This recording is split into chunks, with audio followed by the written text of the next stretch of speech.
Hi guys, in front of me is iPhone and let me show you how to manage Siri responses. So at first, open the settings, then find and select Siri and search, and here you will notice Siri responses.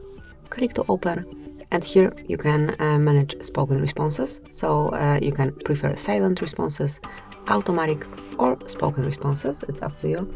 Just mark it to pick the option that you want to apply.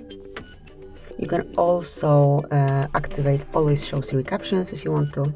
So you will be able to see what Siri says on screen, and you can also activate always show speech. So as you can see, it is a transcription of your speech on screen. You can smoothly activate it right here also. So that's it, that will be all. This is how you can manage Siri responses. Thank you for watching. Please subscribe our channel and leave the thumbs up.